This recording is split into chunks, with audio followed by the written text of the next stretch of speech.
You sign the paper. Black suit, new shoes, hands steady. The recruiter slides it across the table. You bow twice. This is called Naitei. You are 22. Outside the window, a construction crane turns slowly. You remember that crane. Level 1 Naitei-sha, the job offer recipient. You attend the acceptance ceremony in March. 200 other black suits. A company song plays. Nobody knows the words yet. You are handed a badge with no photo on it. Your mother takes a picture of you at the door. There is a group training camp before you start. 3 days, no phones. You sleep in a dormitory bunk with a stranger above you. You learn how to bow at the correct depth for each rank. 15 degrees for a colleague, 30 for a manager, 45 for an apology. You learn the phrase "osewa ni natte orimasu," thank you for your care. You say it 40 times a day and mean it 0 times. There's a written exam on company history. You memorize the founder's biography. You memorize a mission statement about harmony and perseverance and the customer. Nobody tests you on whether you believe it, only whether you can recite it. You practice the seating order for meetings, guest closest to the door. You practice handing over a business card with both hands, facing outward. You drop one during practice. The instructor makes you do it 40 more times. Your fingers remember the motion before your mind fully understands why it matters. You meet the woman who will become your wife at the camp. Her name is Yuki. She works in a different department entirely. You exchange train schedules instead of phone numbers, because that felt safer. On the last night, someone quits. Nobody explains why. The room goes quiet. You lie awake wondering what he knew that you didn't yet. Level 2 Hira-shain, regular staff. You get a desk. Gray, metal, identical to every other desk. Your section chief hands you a stack of documents to file.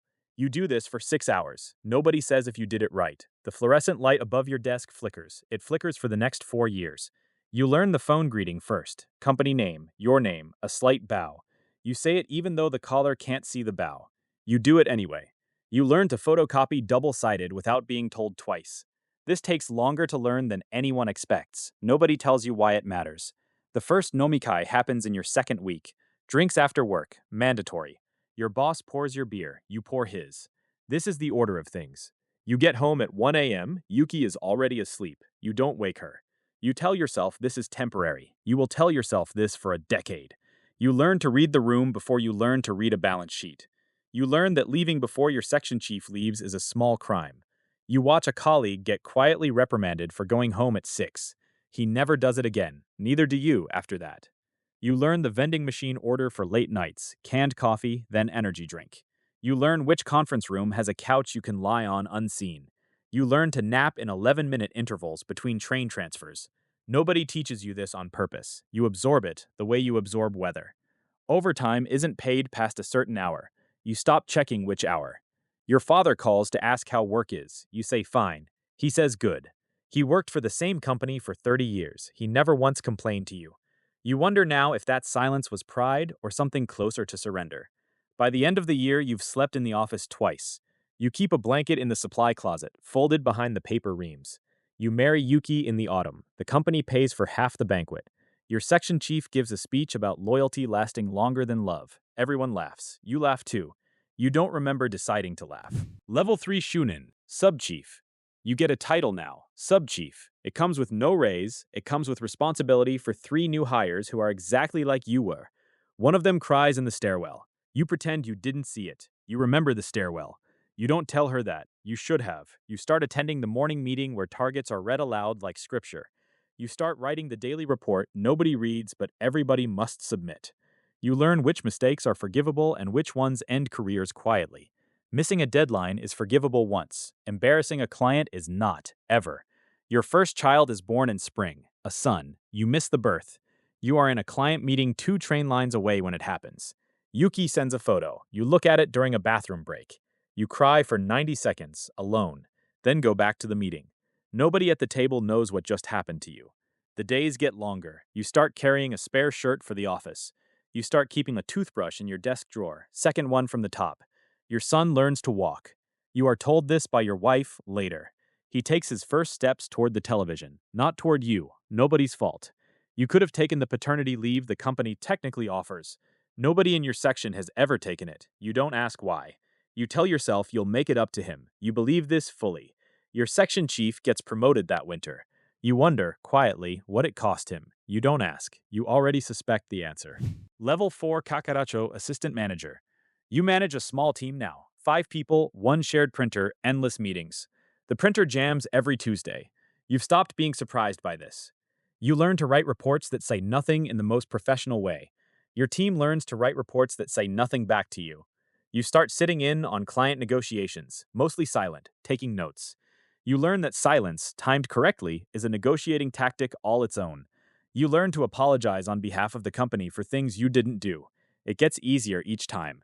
You're not sure if that's a skill or a wound. You start mentoring the new hires yourself, the way no one mentored you. You tell one of them to go home at a normal hour once. He looks at you like you've spoken a foreign language. You don't repeat the advice again. You're not sure you believed it either. You meet Tanaka-san this year. 52, section head, 2 desks over. He keeps a photo of his daughter taped inside his top drawer. She's studying architecture in Osaka. He shows you the photo once, briefly. He works until 11 most nights. He says it's almost over, this project. You believe him, because you want to. Everyone at his level says the same thing, eventually. Your son turns 3.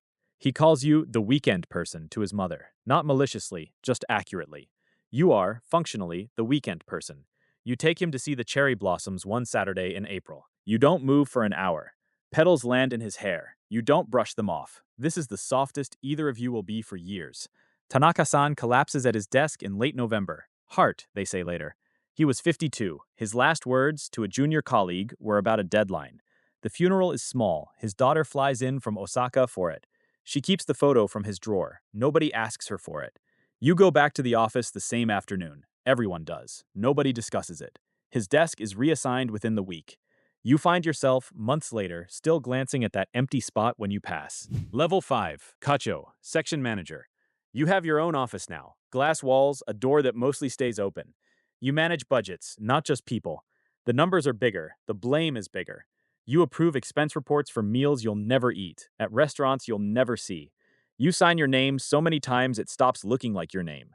You're offered a transfer, a branch office, 400 kilometers away, 2 years. You could say no. People have, technically. It ends careers. You say yes.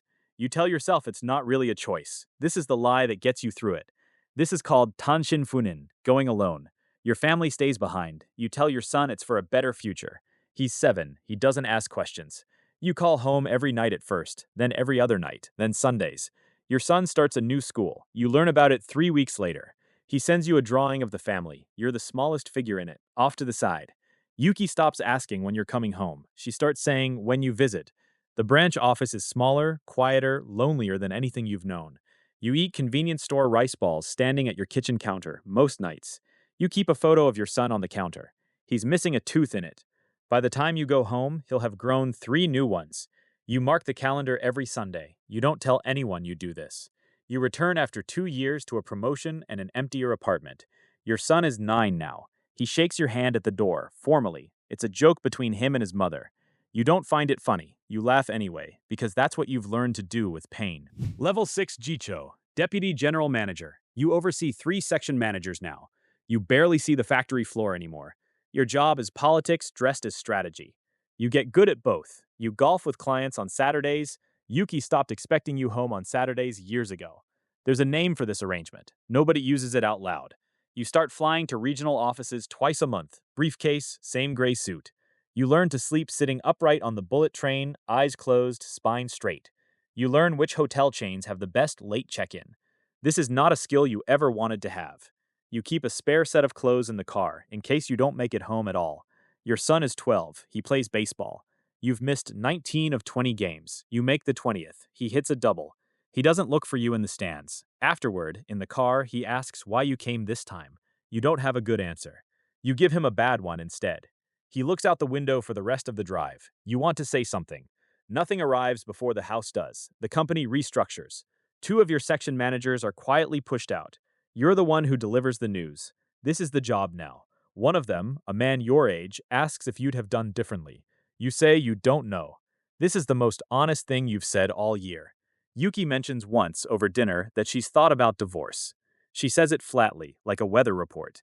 You don't ask her to elaborate. Neither of you brings it up again. It sits in the apartment like furniture. You both know it's there. You both walk around it, carefully, every day. You could ask her what would need to change. You never do. Level 7 Buchō, General Manager. You run a whole department now.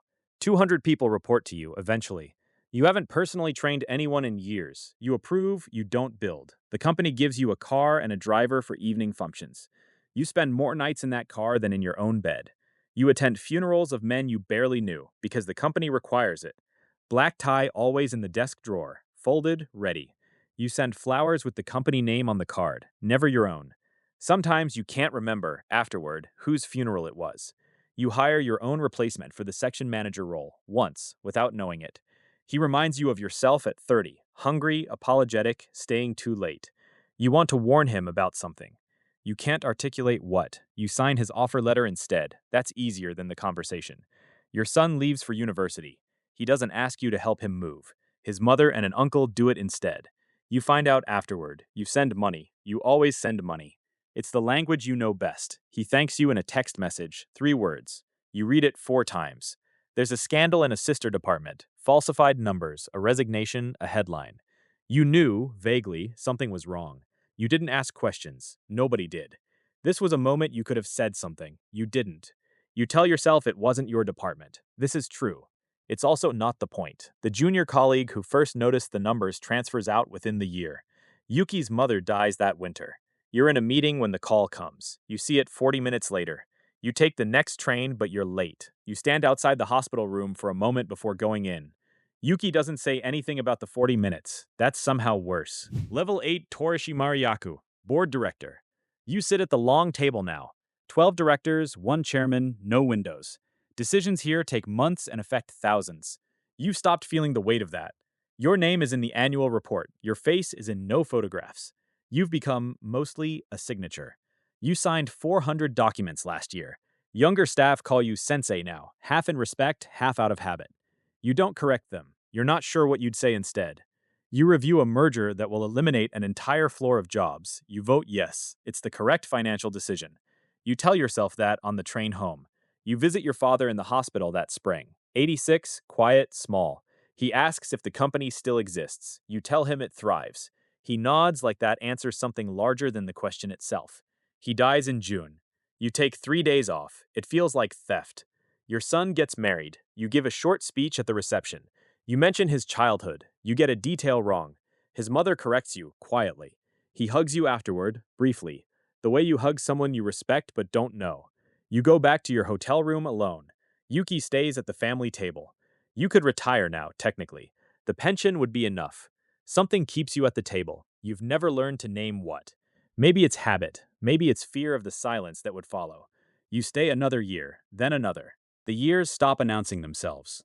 Level 9 Shachō, President. You run the company now. 40 years after the paper you signed at 22. Your office has the corner view. The crane outside is gone. A tower stands there. You give the acceptance speech every March to new hires in black suits. You watch 200 faces that look exactly like your face once did. You keep the mission statement framed behind your desk, the one about harmony. You can't remember when you stopped believing it, or if you ever fully did. A reporter asks about your management philosophy for a magazine profile. You give an answer about people being the company's greatest asset. It photographs well.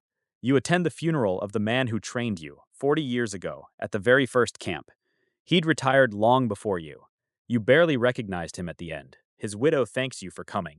She doesn't remember your name. You don't correct her. You're not sure it matters anymore. Yuki is retired. You see each other most evenings now. Finally, it's quiet between you. Not unhappy, just quiet, the way old rooms are. Your son visits twice a year with his own children now. One of them, 4 years old, calls you the photograph man. Not unkindly. You think of Tanaka-san sometimes, at your own desk at 11 p.m. You think of the toothbrush in the drawer. You still keep one there. You think of the stairwell, the crying trainee, the thing you didn't say. You wonder what you would tell that trainee now. You never find out. Someone tells you she left the industry years ago. You don't ask where she went. Level 10 Kaichō, Chairman. Your last day, you clean out the desk yourself. No assistant helps. You find the photo of your son, missing a tooth, still on a shelf. You find a toothbrush, unused in years, still in the drawer. You find the drawing your son made at 7, the small figure off to the side. You leave the badge on the desk. It never had your photo on it either. You sign one final paper, a pension form. Your hands are steadier now. Someone new sits across from you, not a colleague, a recruiter from HR. She slides a Naitei letter across a different desk to someone else, today. A young man in a black suit, new shoes, hands steady, signs it. He bows twice. Outside the window, a crane turns slowly, building something else. He doesn't know the company song yet. He'll learn it by March. His mother will take a photo of him at the door. He'll smile for it, too. He won't remember, later, what the smile actually cost him.